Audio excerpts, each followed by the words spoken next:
Somehow I woke up out in Beverly, fucked up, smelling like that bourbon. And I had up alone, I'm not certain. Yeah, the girls impolite in the club every night. That's how it goes when you Hollywood perfect.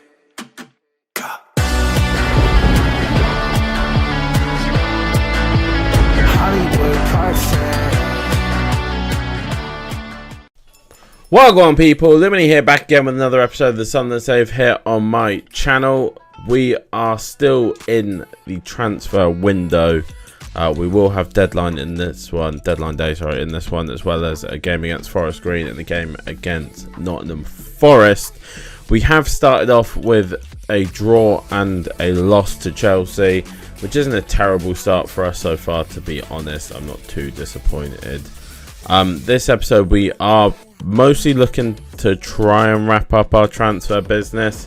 I think I was trying to ideally look for a left wing back that can come in and play some games for us, just because I think that's probably what we need the most. So I'm between three.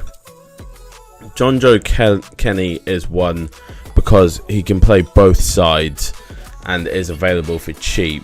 The others were Gunter, who is currently available on a free, plays all the way along that left side, is 30 years old, so a bit on the older side, but ready to go. Or Sully March, who is experienced in the league and very well rounded. I think, to be honest, it would be a waste to not at least try and sign Gunter, because he is a free agent. So we'll go ahead and see what we can get Gunter in for. 400k, 350.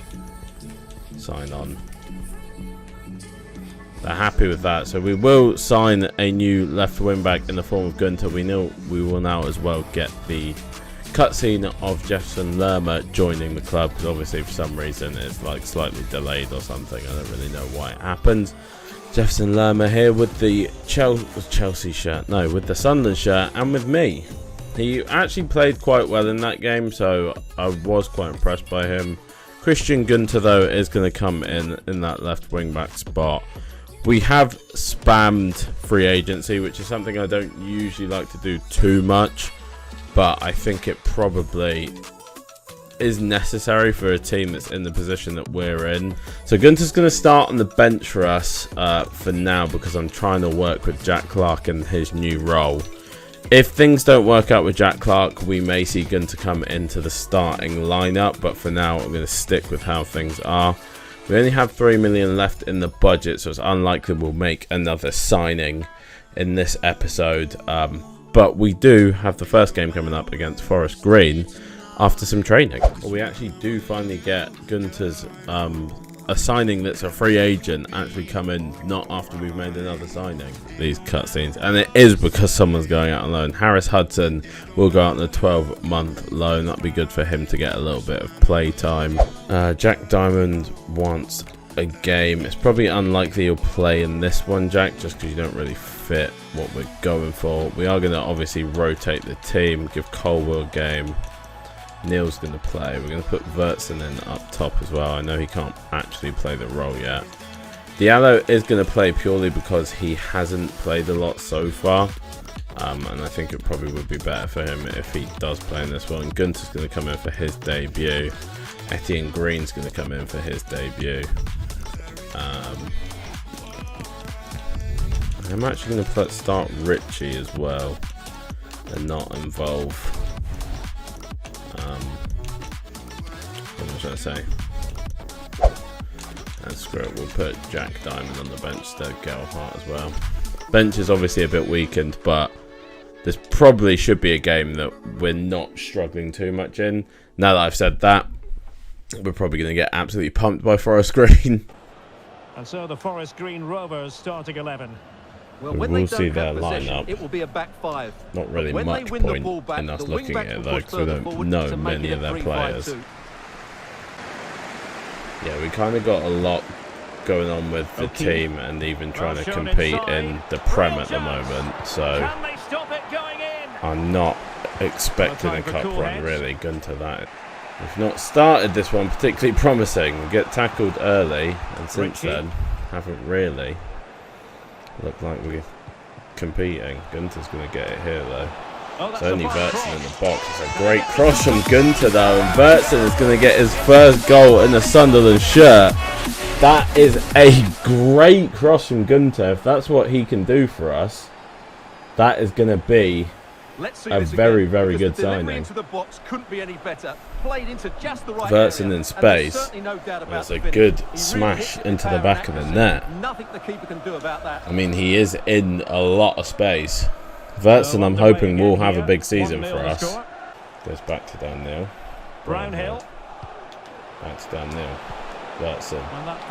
Using that pace to get him behind. There wasn't really any options there.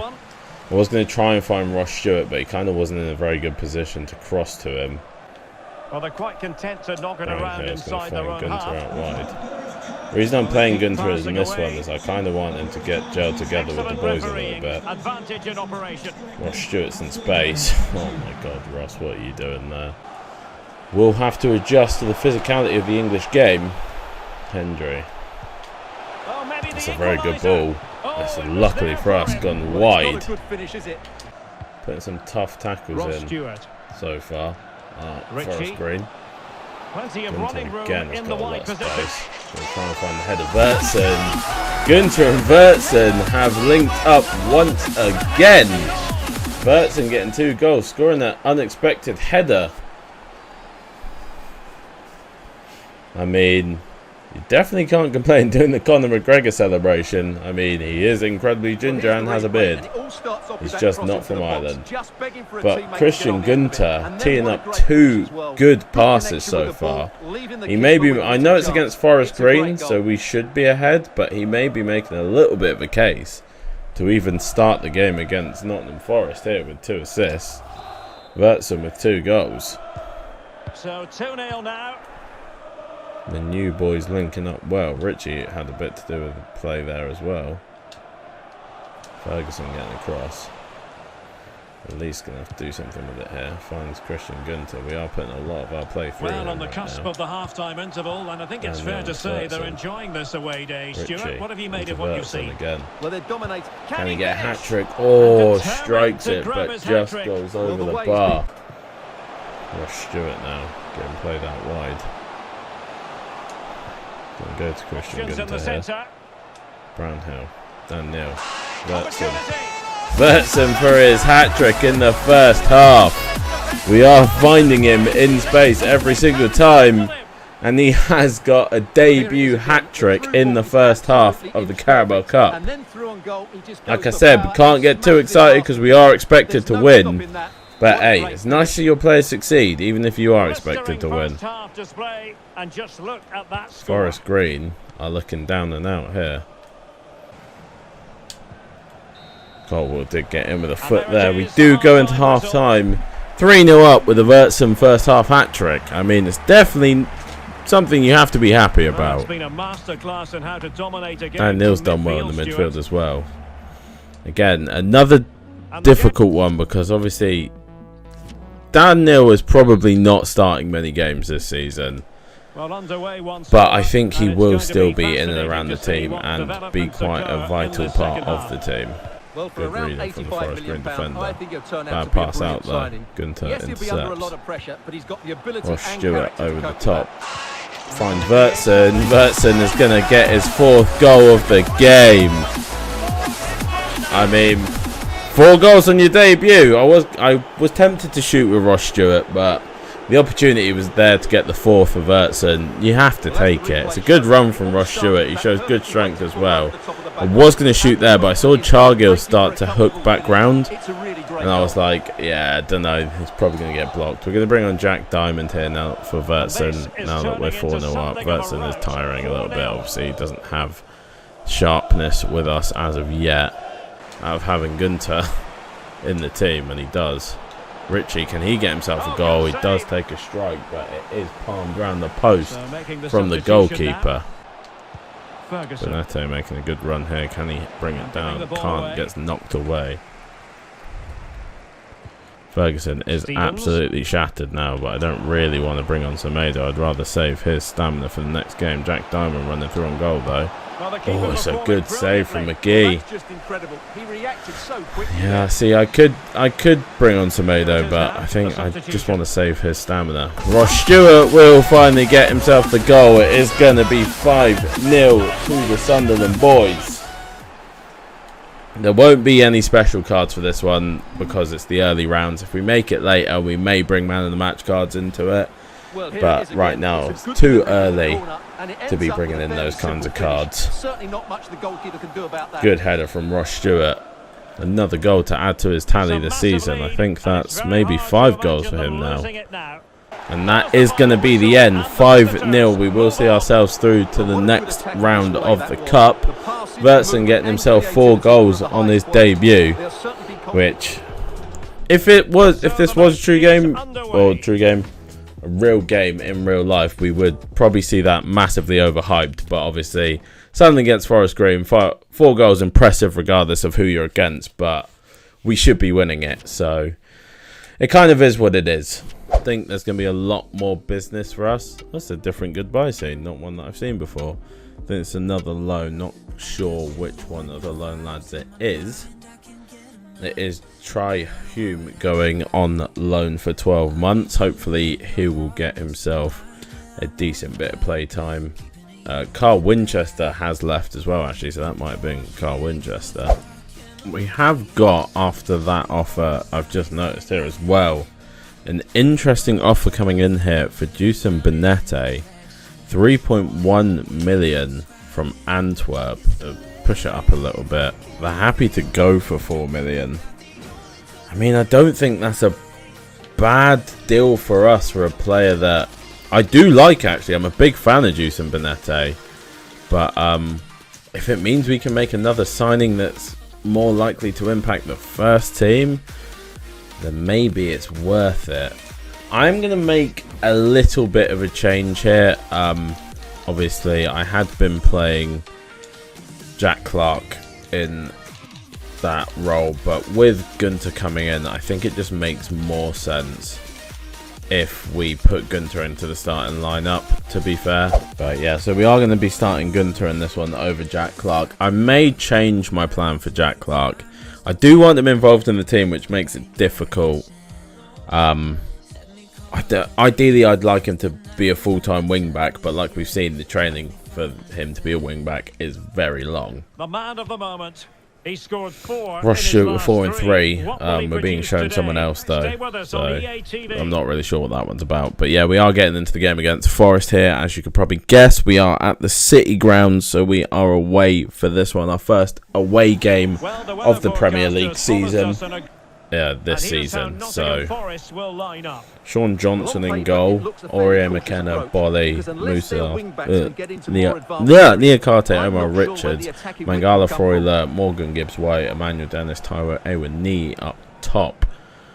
Brendan Johnson and Mitrovic on the bench, so they have gone and signed Fulham's top man, Fulham's striker. You know our team, Christian Gunter coming in now as that wing back, Mahmoud Dahoud, Brownhill in the midfield, Diallo, Gelhardt and Ross Stewart up top. Jack Clark does drop down to the bench. I'm not 100% sure where he'll come on if we do bring him on. Alex Scott can tell us really.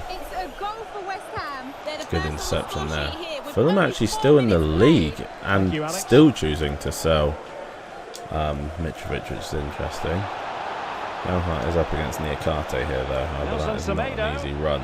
Nelson Semedo is going to loft this one in towards Ross Stewart, can't win it. It's going to fall to from Brownhill's header to Gelhardt. He does very well with the control. Improvising a bit of control there, strikes it to the near post, but Sean Johnson is there. Brownhill's going to whip this one in towards Ross Stewart. He is there for it, does win it. Reece Oxford tries to go for a scissor kick instead of just trying to put it back on target easily. Finds Joe Gelhardt, going to go to Gunter. That's a poor pass, Gelhardt. Dennis Serkin does not deal with that. Emmanuel Dennis. How does that go in?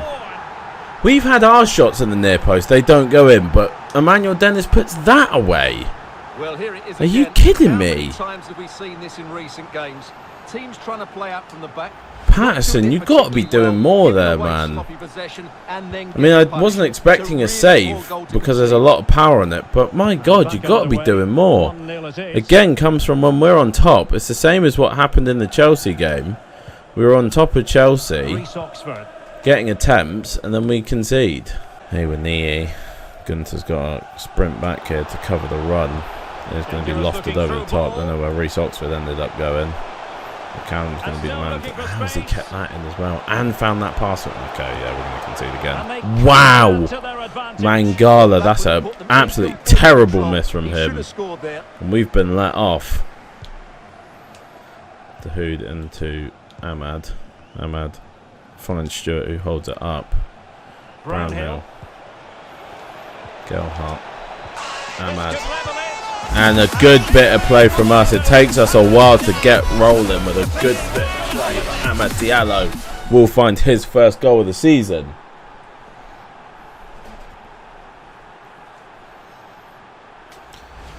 Took us a little while, but that is a good bit of link-up play. Ross Stewart getting himself an assist. It's a good roll across from him to find Amad Diallo with the space. Amad Diallo smashed it into the back of the net. He'd even been booked yet. Oh, wait, what? How did he head that down? Mangala. Mangala's missed another one. We'll try and find Gunter over this side. Sorry, no, I have my voice there. That's a bad tackle again. A lot of terrible challenges going in this game. There's a lot of terrible challenges. Emmanuel Dennis has been sent straight off. Forest are down to 10 men. I mean, I think the Remo Freuler one, let's see how similar they were. I mean, it's basically the same as the Remo Freuler one. You have to ask, if that's a red, why is Freuler still on the pitch? Richard stepping inside, finds Mangala. How? No! Thank God it's Mangala. What is going on with us in defence right now? We are all over the place in defence. We're just not even closing opportunities off. To Hood, into Ahmad. Around the corner to Ross Stewart. Ross, you put it straight at Johnson. What are you doing there? Yes, Derek, we have to give credit to the That's keeper. poor from Ross Stewart. I don't know what's happening to Johnson there. Brownhill wins a header to the Hood. Brownhill gets it back. Ahmad. I need one of the strikers to make a run. Gunter's got a chance to whip it. Doesn't go through, unfortunately. Brownhill gets up for it. My headset's died. Oh, Ahmad, come off of it, man. I'm going to have to pause quickly, though, because I can't actually hear anything.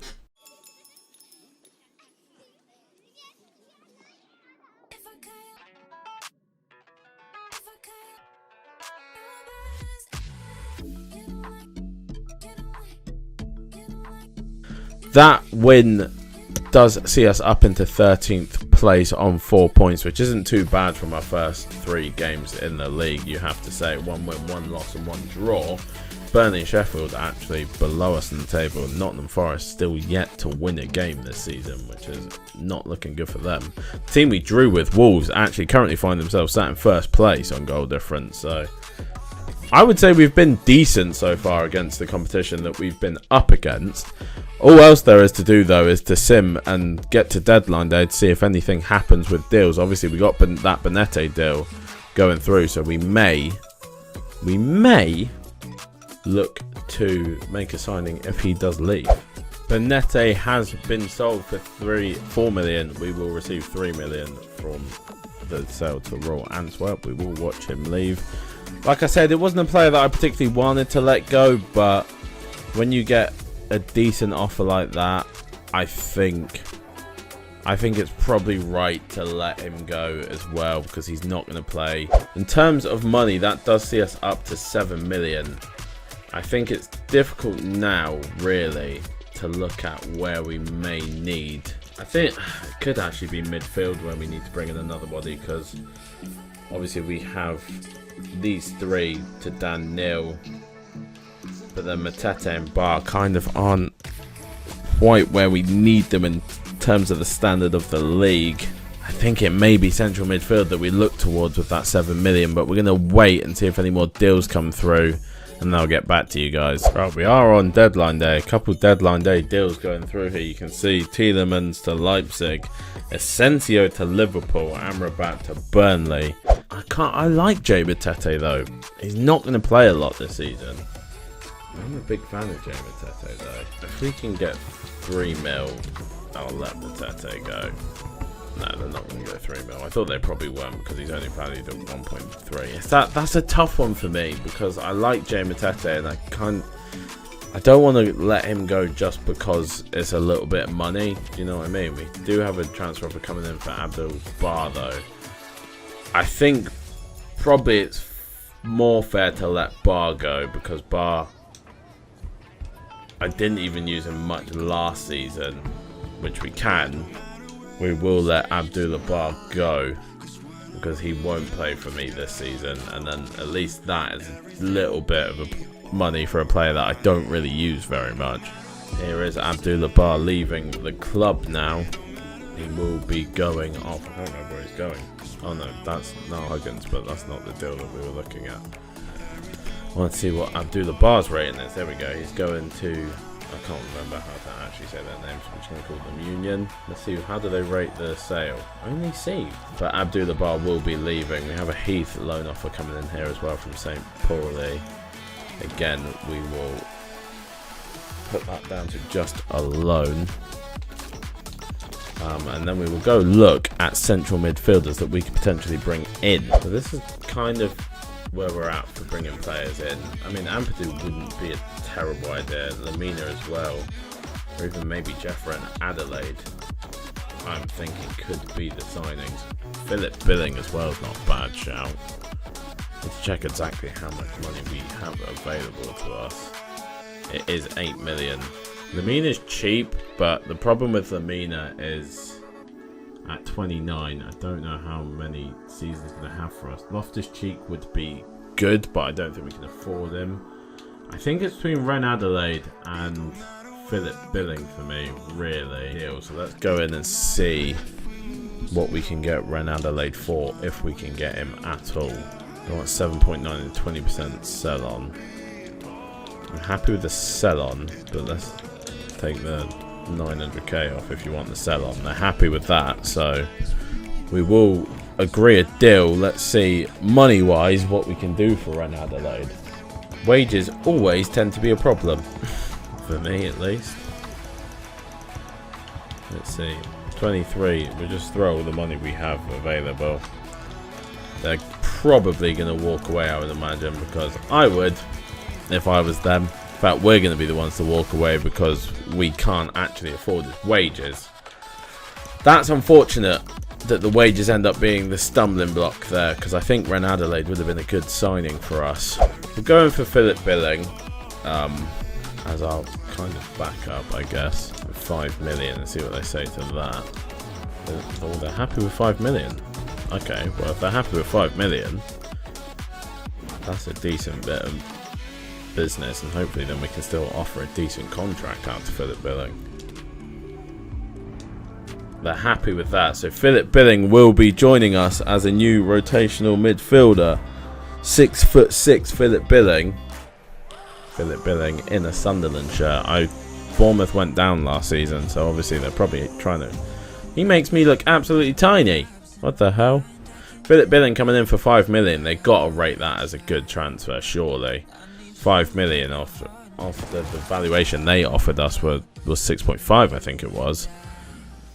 And he comes in, can play that cam role as well. Yeah, best possible deal was 4.8. I mean, we were close, so you know, fair enough. So Philip Billing will be our deadline day signing. He's probably going to be our only deadline day signing, if I'm 100% honest, because I don't think we actually have money to go and sign anybody else. But yeah, Philip Billing, the only thing he lacks is probably a bit of pace, but besides from that, in terms of his technicals, very impressive technicals. Obviously 6'6" as well. 4 hours remaining, we're getting another transfer offer. Oh no, it's the Heath loan deal agreed, so we'll accept that and hopefully Dominic Heath will go out to St. Pauli and get himself some play time, come back to us next season, and we'll have a decent little player on our hands. As you can see, team still working furiously away in the background. Ben White has actually gone back to Brighton from Arsenal, having joined Arsenal only recently. We will see Dominic Heath here going out on loan. I don't really think you need these for loan players. 12-month loan to St. Pauli. That is going to be the end of deadline day for us. We do make a monumental amount of signings in this transfer window, but like I said, it was 100% necessary. 12 signings in the end coming in. Obviously, Colwell is a loan. There's a lot of free transfers in there. 5 of our signings coming in as free transfers, actually. But yeah, it was definitely necessary. It's definitely what we needed. I think we've got a fairly well-balanced squad now. I don't think it's perfect by any means, but I think we've got a fairly well-balanced squad. I will just scroll through it here so that you can see all the players that we've got in the squad now. Very deep squad. Obviously not loads of money left over now. Colwell we're going to have to try and find game time for here or there, because obviously we had it with last season where we didn't play our loan players enough, and they all basically ended up leaving in January. They were very short-changed. Luckily for us this season, it is only Colwell that is here on loan, so it's not too pressing of a matter.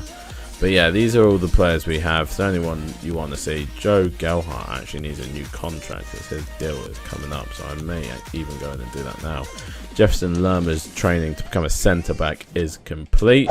The AI really isn't very good at negotiating, are they? Like, you offer them a deal and then they're like, oh yeah, we want now double the amount of money because you negotiated. It did bring their expectations of the sign-on down a bit, so we'll go 29. Oh, it went down to 114. They're not happy with that, so he's not going to re-sign currently. I mean, I think going from 12k to 38 is a little bit, you know, a little bit iffy. We do have a youth scout update just to finish this episode off. Logan Anderson now up to a 60. Not looking too bad, to be fair. Logan Anderson not going to get called up just yet. Alistair Christie as well, the centre back, looking decent at 58, but again, at 15 years old, he's not getting called up. I wouldn't say any of those boys are currently at the point to be called up, but that is going to be the end of this episode. As you can see, we start next episode off with a game against Leicester. We finish this one in 13th place. So please like, subscribe, turn the notification bell to get notified about when the next episode is available to you, and I hope to see you in it. Peace. I'm saying bye to all the lies and all the times you cried, saying that I wasn't right, yet I was right by your side. You manipulator, playing games, your friends